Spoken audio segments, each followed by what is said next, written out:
Up. So remember we talked about these two words, authenticity and veracity. And I told you that authenticity, meaning that it's authentic, that it was written at the same time by John, at the same time as the rest of John's gospel. Um, but then veracity means, is it a true story or not? And I told you that quite likely this isn't an authentic story in the sense that it was written later than John's wasn't. No, maybe it wasn't. It's as early. So it was not written by John at the time that he wrote John. It wasn't um, initially in John. And when we see it coming into the Bible, it comes into in different places. So even though this story is just as old as the other stories we have in the New Testament, it wasn't original to the New Testament. So does that make it an untrue story? No, no, I don't think so. I think we have reason to believe that this is a real story. Um, it's a very early story. It's just as early as the stories that are in the Gospels. And um,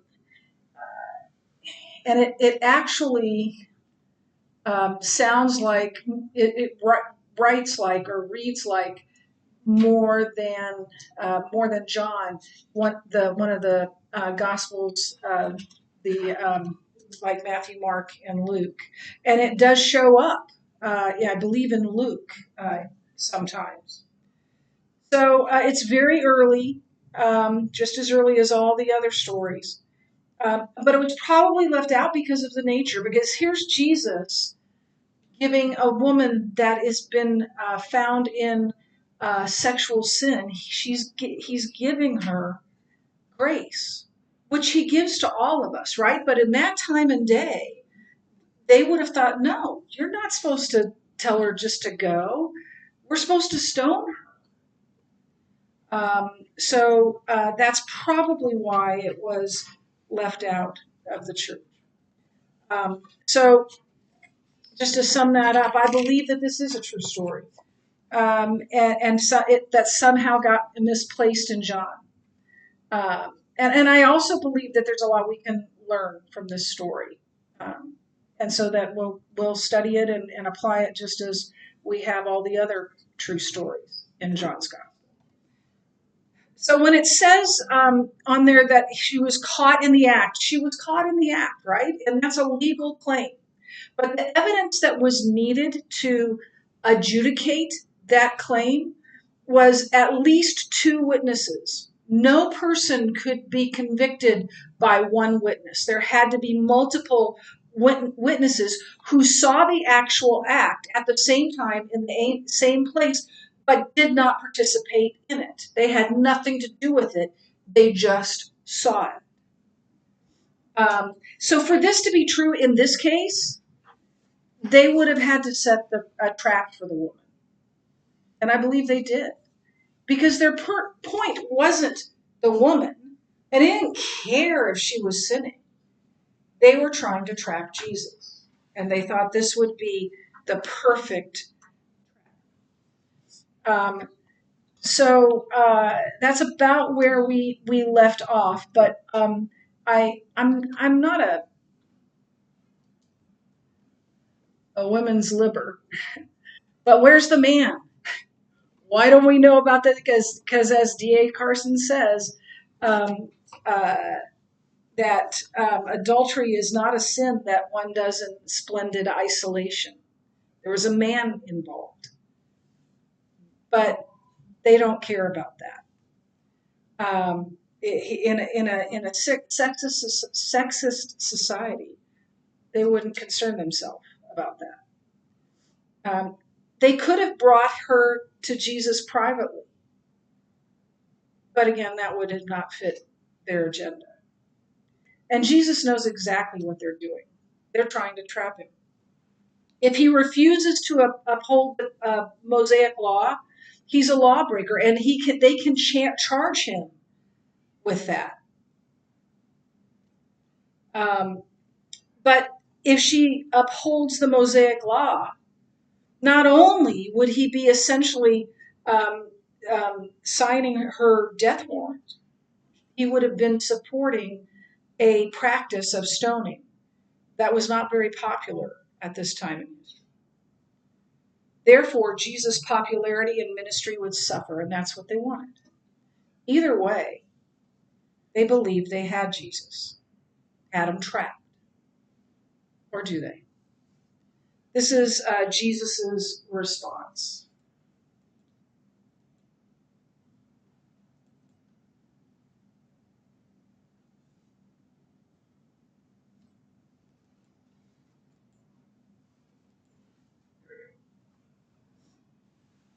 Jesus bent down and wrote with his finger on the ground. And as they continued to ask him, he stood up and said to them, "Let him who is without sin among you be the first to throw a stone at her." And once more he bent down and wrote on the ground. But when they heard it, the crowd, they went away one by one, beginning with the older ones. And Jesus was left alone with the woman standing before him. So tradition says that some sort of what was he writing? What was he doing in the dust? Was he writing something? Some traditions say that he was writing Jeremiah 17:13, which says, "Those who turn away from you will be written in the dust." In other words, they will be forgotten. They will be blown like the dust.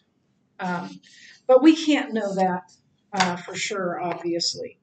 The last part of that, I'm sorry.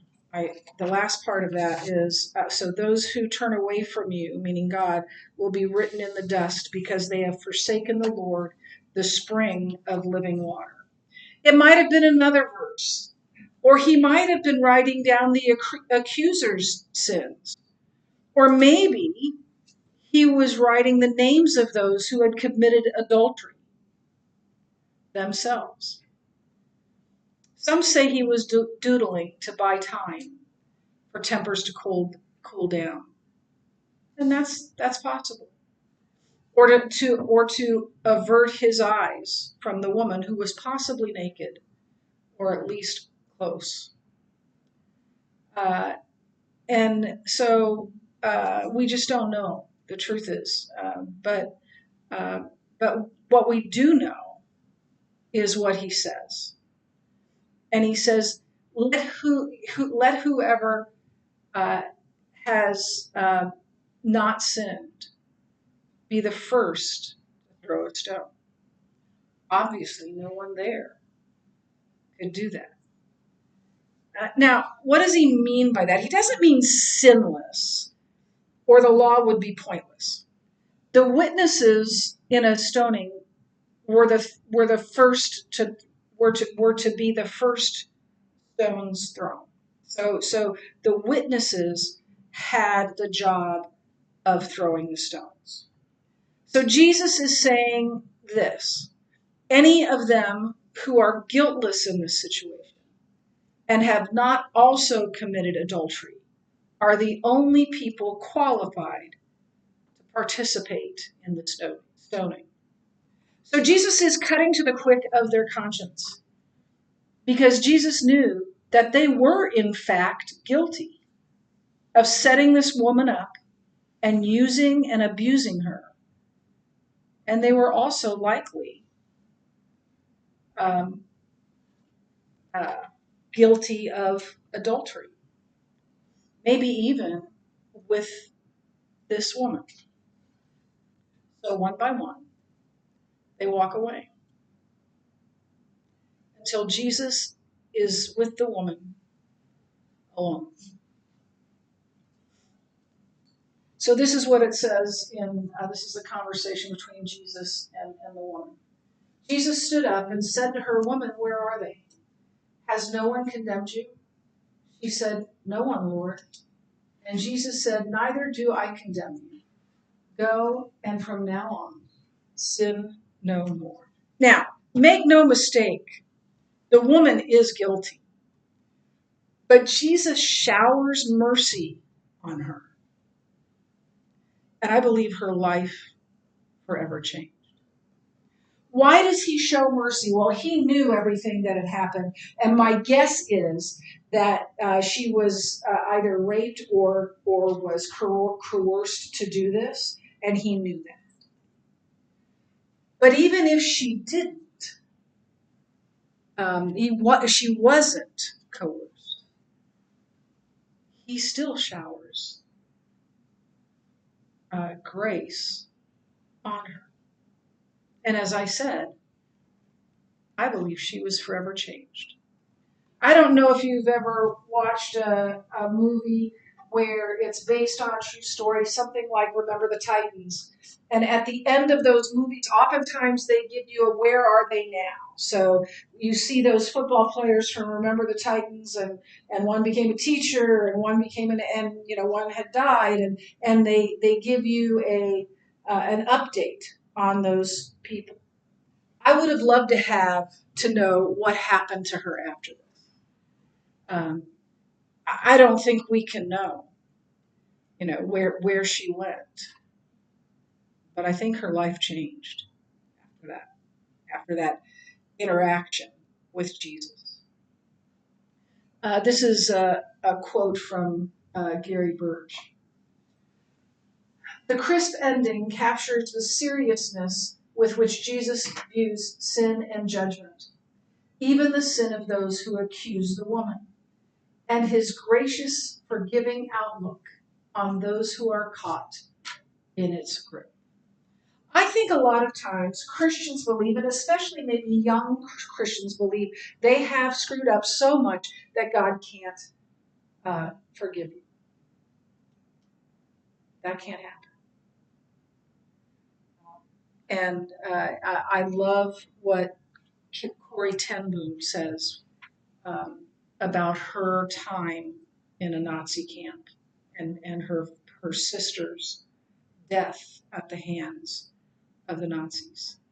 And she says, no pit is so deep that God's love and mercy is deeper.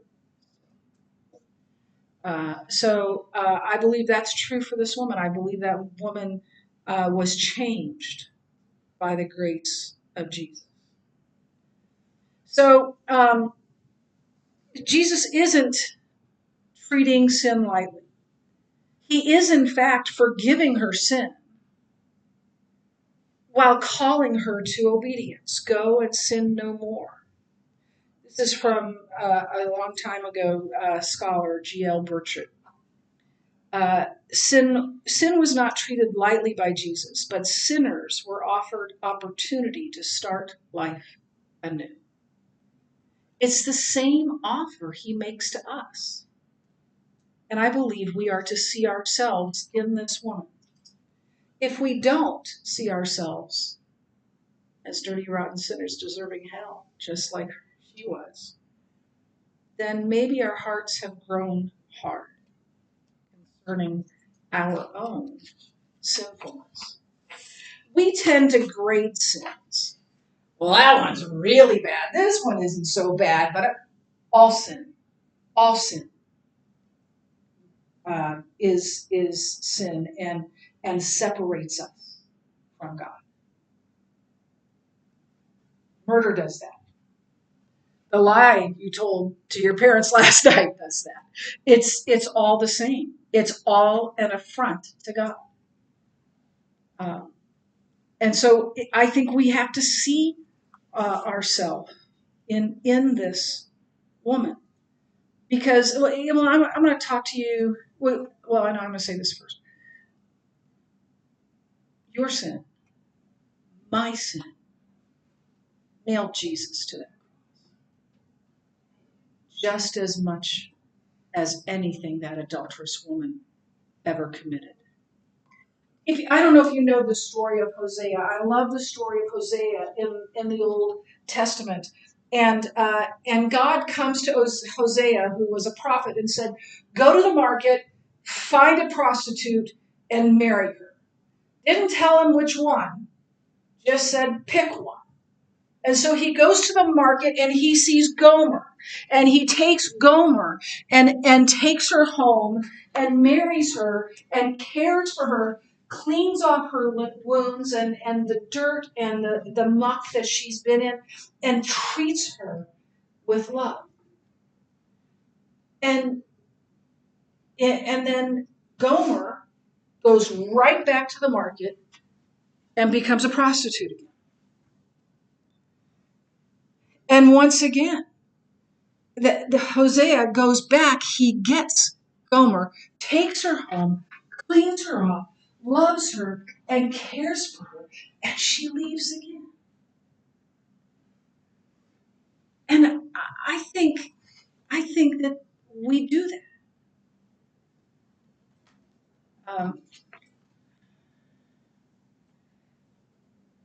Hang on.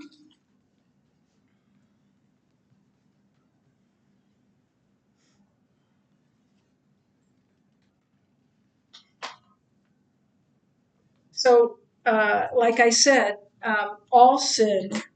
The point of Hosea is this: all sin is whoredom against God. I know that's a strong statement, but I believe it's a true statement. My sin is whoredom against God. Do we believe that? I would suggest if we don't, we're in danger of distorting what Christ has done for us. I don't think I put this Barry Birch one up, so I'm going to just read it. Christ's forgiveness in each of our lives diminishes as we lose touch with the depth of our own sinfulness. When we no longer see ourselves in the drama of a woman who we feel we are free from accusation and judgment, we lose sight of God's grace. Jesus is not simply committed to the requirements of the law, but to the care and transformation for the woman before him. And every person who likewise brings a debt of sin into the circle where he sits. And that's all of us. I am an adulterous woman. We are all adulterous men and women. I have, in my sin, committed adultery against God. I have been unfaithful to him. And so have you. That's us in the circle of accusers, thinking we're holy and don't need God's help. And Christ offers us forgiveness instead of condemnation. May we never use that mercy to excuse our sin, but rather may we, by the power of the Holy Spirit he gives us, leave our lives. So that's the end of that lecture. And we'll move forward from here next week. And you've got a little extra time, go ahead and chat.